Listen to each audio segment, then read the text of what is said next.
Hey, I'm Rin from OK4WD, and today I'm going to give you a walk around on my 2019 Chevrolet Bison.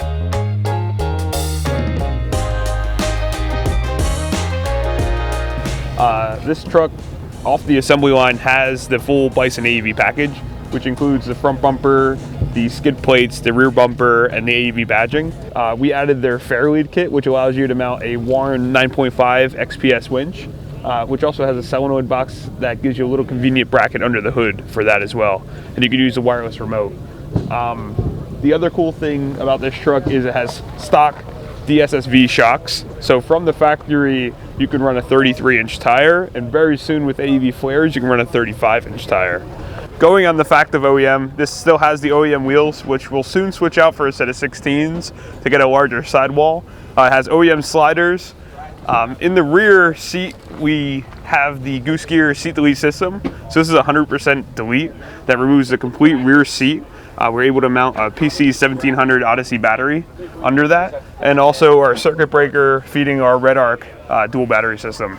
On top of the seat delete, we're running a CFX 75, so a dual zone Dometic fridge, which allows access from the side of the truck and also from the passenger seat if you need water or snacks as you're driving. So going with the dual battery system, it's all controlled by this Red Arc BC-DC 1240. So this is charging off the sun flare panels up on the top of the camper and also the alternator. This was important on this truck because it has a voltage sensitive alternator, so you have to run some form of DC charger, not just a solenoid. To monitor what's going on with charging that second battery, we have a Victron BMV 700. This has a little shunt on the back side of this board that measures everything on the ground side, so we can tell what we're charging, what we're discharging, and how long we're going to last on what we have. Power distribution in the camper is a deck panel from Blue Sea. This has resettable circuit breakers right on it, so there's no need to have fuses on hand. So if something does go wrong, you can reset it and diagnose right from there. It's also switchable, so we can control all of our camper lights, our fireplace, awning lights, everything right from this panel. This is a camper that I haven't seen out in the wild before. Tell me about this. So this is the alu-cab canopy camper. So this is our 5-foot model, and from that we have added a few extras to it. We have Expedition Essentials propane mount with an 11-pound can. Inside of that, it's going to a regulator, and we also added a Dickinson Marine fireplace to that as well. A fireplace. Tell me about this. So this extends your season massively. It gets cold really fast where we are, and it's a lot of rainy days as well. So we were going to add just a regular propane or diesel fireplace or heater, but we found this unit which actually fits the space perfectly and doesn't tie up any of our bed space inside our camper. It also adds a lot of ambient light and heat from the inside of the camper at night, which makes it a little bit cooler. It normally is just mounted with some flex pipe and a deck plate. We had to fabricate our own, basically, exhaust pipe for it. That's a double layer pipe of intake and exhaust, and make our own bellows on top of that. But it came out pretty cool.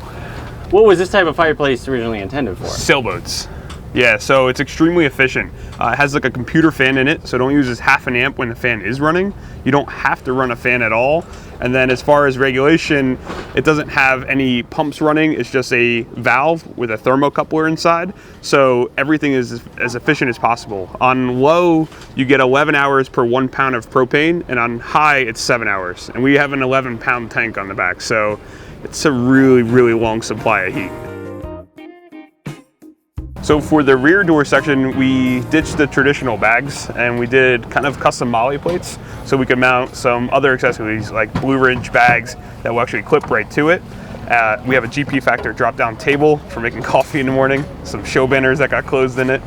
The nice thing with this is we can change it as it evolves. Like, we're not stuck to one thing. It's kind of endless how we can reposition everything as we kind of learn the camper and as our needs for the camper change. We have a very similar system on the back wall that we're starting to utilize for some of our air tools and some of our repair tools as well.